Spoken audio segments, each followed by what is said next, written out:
Thomas, the tank engine, has worked his branch line for many years.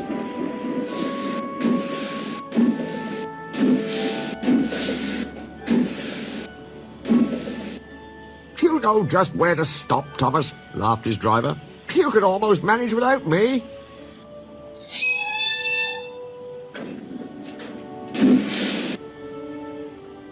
Thomas had become conceited. He didn't realise his driver was joking. Driver says I don't need him now, he told the others. Don't be so daft, snorted Percy. I'd never go without my driver, said Toby earnestly. I'd be frightened. Pooh, boasted Thomas. I'm not scared. You'd never dare. I would then. You'll see. It was dark next morning when the firelighter came. Thomas drowsed comfortably as the warmth spread through his boiler. He woke again in daylight. Percy and Toby were still asleep. Thomas suddenly remembered. Silly stick in the muds, he chuckled. I'll show 'em. Driver hasn't come yet, so here goes. He cautiously tried first one piston, then the other.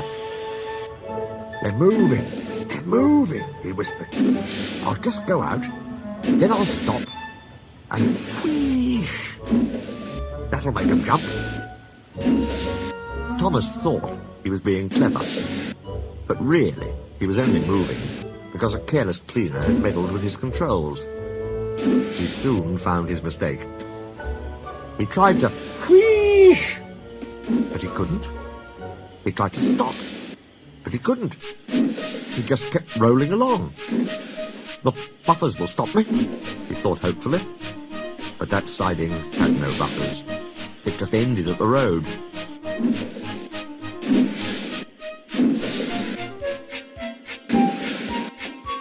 Thomas's wheels left the rails and crunched the tarmac. Horrors! He exclaimed and shut his eyes. He didn't dare look at what was coming next. The station master's family were having breakfast. They were eating ham and eggs.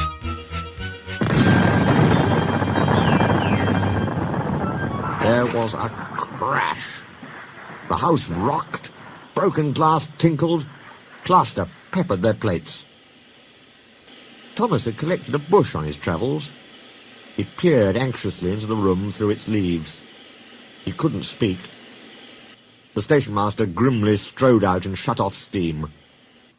His wife picked up her plate. You miserable engine, she scolded. Just look what you've done to our breakfast. Now I shall have to cook some more. She banged the door. More plaster fell. This time it fell on Thomas.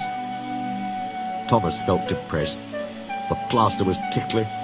He wanted to sneeze, but he didn't dare in case the house fell on him. Nobody came for a long time. Everyone was much too busy.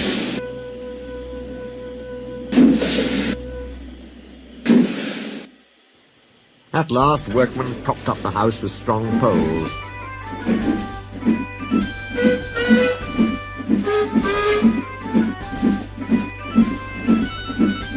They laid rails through the garden, and Donald and Douglas, puffing hard, managed to haul Thomas back to the yard.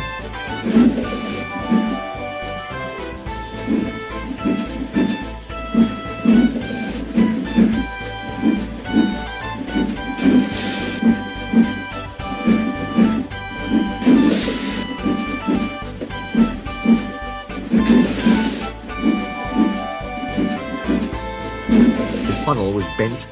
Bits of fencing, the bush, and a broken window frame festooned his front, which was badly twisted. It looked comic. The twins laughed and left him. He was in disgrace.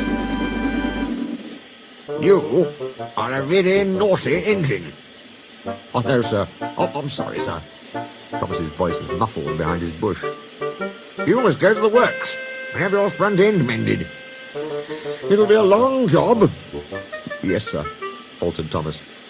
Meanwhile, said the Fat Controller, a diesel rail car will do your work. Diesel, sir, Thomas stuttered. Yes, Thomas. Diesels always stay in their sheds till they are wanted.